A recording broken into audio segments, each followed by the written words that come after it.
Justin Bieber has come back into the spotlight after quite some time, but not because of his Coachella performance. Instead, his return to public attention seems to be making a certain man in prison very uneasy, as Diddy is reportedly worried that Justin could finally reveal the truth about him. Recently, an audio clip was leaked to the media that appears to capture Diddy going off on Justin Bieber, adding more fuel to the situation. This is something Diddy has reportedly feared for a long time. If Justin really knows as much about Diddy as people claim, then that fear may be justified because of what could come to light. What makes the situation even more interesting is that there seems to be some truth behind these claims, especially since Diddy was once seen on camera checking Justin for any hidden recording devices.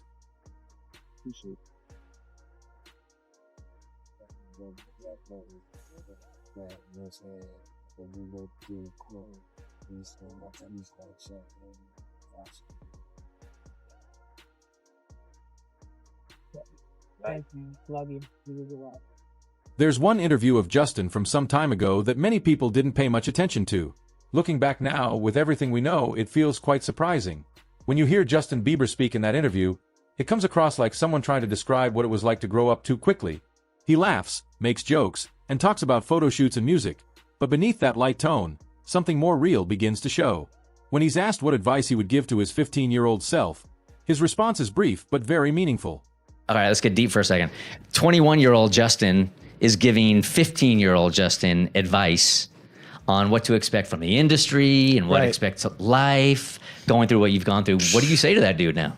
I would just say, just listen to the people who care about you, you know, and also I was so, you can't really teach innocent, because I was innocent and I was young and I trusted everybody. And with being young and innocent in this industry, it's not necessarily the best thing because people would take advantage of vulnerability. And so I think I was just in a place of just trusting everyone and, you know, thinking everyone was on my side and eventually getting burned. And yeah, it's just tough, man. And after a while, I started putting up walls and boundaries. And for a while, I kind of shut everybody out. And then I kind of lost my own personality and lost my charismaticness because I just didn't trust anyone. And then finally I was like, you know what, I'm not gonna let them win. I'm gonna give them some of me and learn how to put up a wall without closing myself off completely. He explains that he was young, naive, and trusted everyone around him.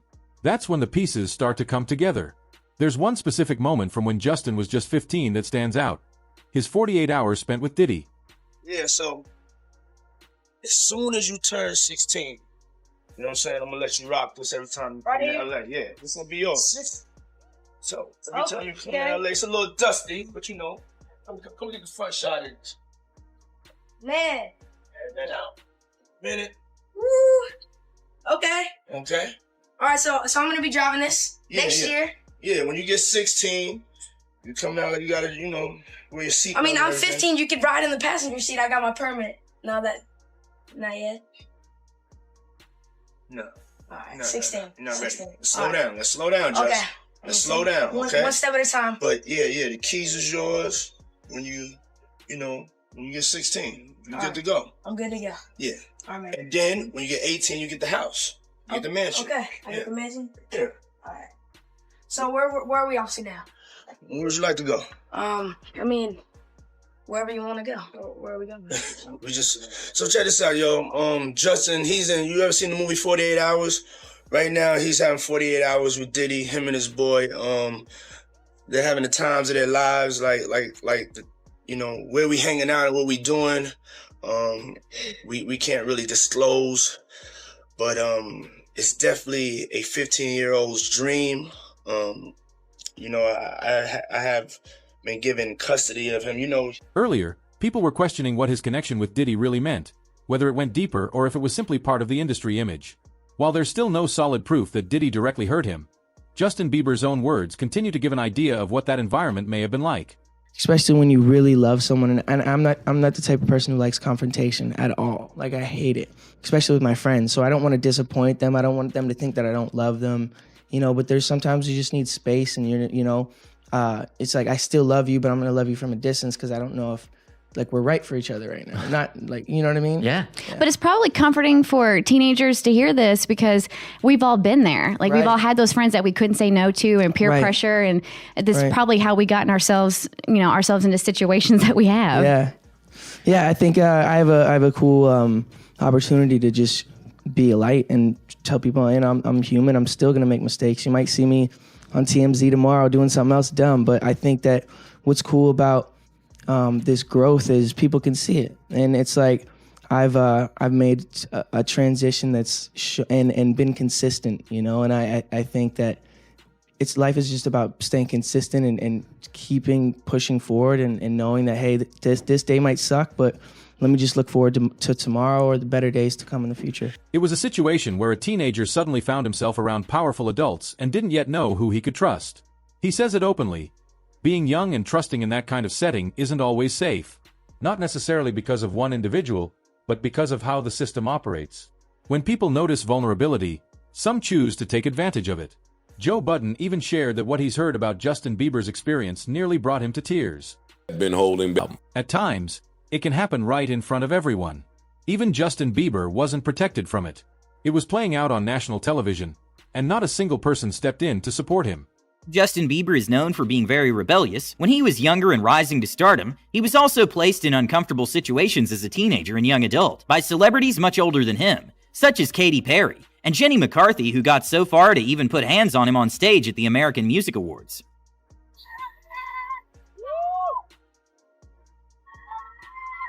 Wow! I feel violated right now. Wow. But during the Ellen Show, an awkward moment for Justin Bieber happened when Madonna started hitting on him, and even asked him on a date backstage. Lean into me again. You smell amazing. How old are you? Thank you. How old are you? I'm 16. I'll be 17 in like 2 weeks. I don't ever remember smelling that good at 16. Like that was bad. Yeah. Wow, look at your eyes. What music are you listening to at the moment, Justin? Well, I listen to a lot of different stuff. I'm really into Jessie J, actually. Ah, well, she's here. You're going to get to see her later. Thank you so much. Look at him. Look at what a beautiful face. All right. According to several people who were close to Sean Diddy Combs, there's a strong possibility that the claims about Justin's mistreatment involving him and Usher may have actually taken place. People have been trying to drag Justin Bieber into this situation because there's a lot of like suspect looking videos with Diddy and Bieber in it, and you know they're making a lot of allegations. Mm-hmm. Same way they made allegations about Usher when Usher was younger. I mean, do you think that there's any credibility to these allegations? When there's smoke, there's fire. Gene also raised questions about Bieber's behavior during that time. People wondered how a young artist who had entered the industry with focus and ambition suddenly ended up going through a phase of intense partying and making careless choices. Yeah, Justin, he's been real quiet about this. I mean, I think like a lot of the other celebrities. I was reading some, Cam, and the kids say after he went to Diddy camp, he started using drugs so heavy and was smashed every day.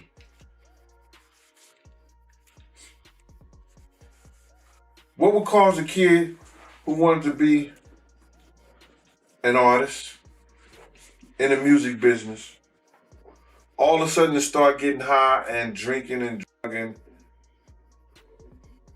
popping pills and smoking? What would cause a kid to do that? I mean, usually trauma.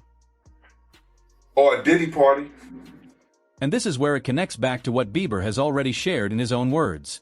He spoke about trusting the wrong people, feeling taken advantage of, and being in situations where he didn't fully understand what was going on around him. He also described feeling controlled and unable to speak freely during his time around Sean Diddy Combs. What's going on with you guys? Are you working together? I'm not. I mean, I think that we've become friends in a strange way, you know. Like Robin Big. Yeah. It's like exactly. I'm Big and you're Robin. Yeah. No, I mean, he's to a lot of us, he's like a little brother. You know what I'm saying? He's not afraid to call and ask for advice. He's somebody that, in the industry-wise, the record industry is a strong family, and he's somebody that, you know, we definitely have our arms around and we want to protect him because he's such genuinely a nice person besides his talent. You know what I'm saying? He's one of the greatest kids that you could ever know. Justin, you can't do that.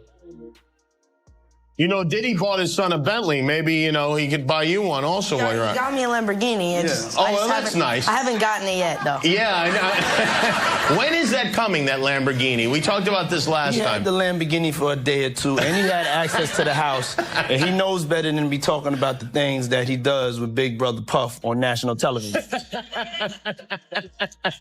Well, apparently not. These are not direct allegations, but they do point to an environment where situations can easily become harmful, especially for someone so young. And now, things may be getting even more concerning for the people involved, as there are reports suggesting that Sean Diddy Combs could potentially be released from prison sooner than expected. Sean Diddy Combs is pushing to have his prison term cut short. The rap mogul's lawyers took his case to a federal appeals court in New York on Thursday. They say his sentence for a sex-related conviction was too harsh. Jerika Duncan is here with more from those arguments. Jerika, good morning. Yeah, good morning. A lot to consider here. Sean Diddy Combs' lawyers argue a judge wrongfully sentenced their client by considering more serious charges than what he was actually convicted of. They also say it is the most prison time ever given someone convicted of the same charges with a similar criminal history. Now, one of the prosecutors in this case insists that Combs' 4-year, 2-month prison term is below federal sentencing guidelines and in line with similar convictions. Last summer, as many of you remember, a jury cleared Combs of trafficking and racketeering conspiracy charges. The rapper was convicted of lesser prostitution-related offenses. He had pleaded not guilty to all charges and denied wrongdoing. He's scheduled for release in April of 2028. Nate, this should be interesting. It could take a couple of months before there's a decision. One of the judges in that appeals court saying that this was an exceptionally difficult case. Naturally, this has led many people, including victims, to question what might happen if he is released. Jaguar Wright has shared her view on this, and it is not very hopeful. She believes that nothing would truly change. In her opinion, the music industry would remain the same. Still messy, still complicated, and still filled with things that are not fully understood. From her perspective, the release of one person would not fix a system that has been working in the same way for many years. What does the entertainment landscape look like, Diddy coming home in 30 days? Same as it look now. Bleak. Just not Memphis. Just not Memphis. Bars. Goddamn. You too. Does Diddy have any redemption if he owns up to his depravities? Prince said it best. Sometimes it snows in April. Oh. Sometimes I feel so bad, so bad. When the topic turned to redemption, she didn't seem fully convinced. She pointed out that even if someone admits they did wrong, it doesn't automatically undo what has already happened. Some harm, once it has taken place, simply remains. From there, the discussion went deeper into how things may be linked behind the scenes. In her view, it appears clear that Sean Diddy Combs has support from highly influential people who may see any criticism or push for accountability against him as something that also targets them. You got the game on the night that the documentary is coming out talking about free Diddy and free R. Kelly. And talking about how baby oil is cool and so is urinating on people. That's wild. You want to know the one thing that I'm finding also very interesting that nobody's paying attention to? The presence of that pyramid. You know, that the same thing that the Rock Nation likes to put up, the same hand symbol that, you know, the sororities and the fraternities like to use. I'm not going to emulate it because you know exactly what it looks like. Yep. The pyramid sign that Diddy was wearing that around his neck. You wanna know what I found funny? That there were a bunch of YouTubers that were at that courthouse that were wearing that same, it was a much smaller version, but that same symbol. Yeah. I think, and that's the part of this story that makes it possible for people, I think, to graze over. She began highlighting relationships, old connections, and industry links, showing how people's paths often cross long before the public ever becomes aware of it. In her view, these are not just random events, but part of a larger system that most people only see small fragments of. She also suggested that when someone is seen as a threat to Sean Diddy Combs, he tends to deal with it directly. TK Kirkland also pointed out something that may seem unrelated at first, but in his view connects to a broader pattern. He noted that Diddy has, at times, been linked to women who were already connected to other men in the industry, including figures who were considered rivals, such as 50 Cent. Diddy's not some nerdy dude who just happened to find some IG model and, oh my God, this is the girl of my dreams. Man, he has access to women all around the planet. And that's his reputation. But he went after the baby mother of one of his rivals. Exactly. Someone who had been taking shots at him for years. Absolutely. On purpose. And he went after her knowing that they had beef. Right. And slutted her out. Slutted out. Just slutted her out. Slutted out. Having a whole basketball team run a train on her. Totally And did. I just totally the whole agree. thing, right? Totally agree. Right. But his reputation from when he worked at Uptown, I'll be sure's girlfriend. Oh, Kim Porter. Kim Porter. Right. That's his reputation. I'll be sure his baby mother. Baby mama. Yeah. Then Eric Serum, his friend, the one that had she had his baby, Mia. So he's had a reputation of going after people. Tupac's ex-girlfriend. He got a baby with her too. Exactly. Yeah. So my point that I'm making to the men listening, if you don't understand this, then you just poorly educated and don't really have common sense.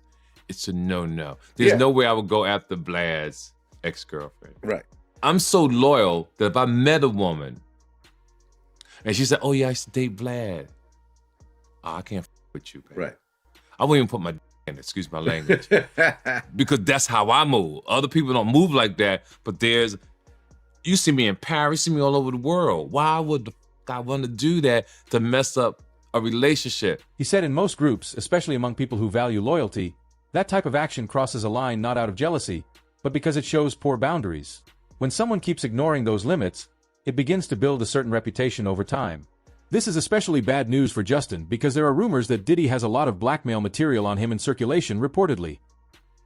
It's going to be hard to figure it out if it does exist. Do you believe the guy in the tape is white? If he's bigger than Diddy and he's not none of the names that I said, probably so.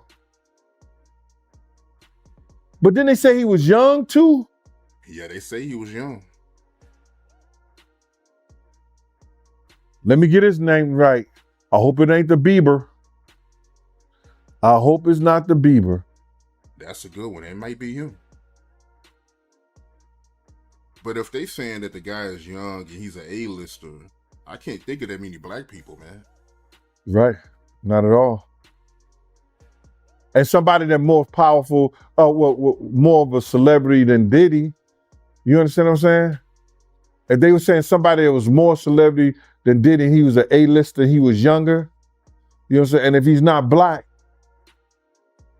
it would have to be the Bieber. That's his name, Bieber? They said I got that wrong too. Justin Bieber, allegedly. I don't know, bro. Right. But when you heard the news that Diddy, he had a tape with another man, did that catch you by surprise or no? Well, all this shit is by surprise to me. A lot of this shit is by surprise to me, to be totally honest, man. Because Gene Deal made it clear from the beginning that much of what is being discussed is not confirmed. He himself acknowledged that a large part of it belongs more to rumors and ongoing conversations than to proven facts. Still, the very fact that these topics are being widely talked about shows how much the public narrative has changed over time. But this tape that's being shopped around, a Diddy and another male, they say the other male is an A-list celebrity. I would wonder if he's white or black. And if I'm looking at any black guys that are A-listers that's bigger than Diddy, is only one that I could come up with. And there's a few I could come up with. Will Smith. He's bigger than Diddy. I would think Nick Cannon is bigger than Diddy. Who else on the black that are black actors or black in the business that's an A-lister that's bigger than Diddy, that's black? That's hard to think. But then if you got the A-listers, you you got to realize he ran with that that Rat Pack, and I don't want to even say their names because they said I got their names wrong last time. What's his name? Kushner. What's the other guy? Leonardo. Yeah, his name. Man, I don't keep up with these cats. But Gene Deal also emphasized that if any real proof or recordings actually exist, they would not remain hidden indefinitely. He explained that serious allegations usually end up under legal review, where claims are either supported by evidence or rejected if proof is not found. Until that process happens, everything stays uncertain, and that is the current situation. So instead of only focusing on whether something specific happened between Justin Bieber and Sean Diddy Combs, the discussion shifts to a broader question. What kind of environment was he actually in at that time, and what does that say about the industry around him? And looking forward, some people are also asking whether he would be safe if Diddy is eventually released.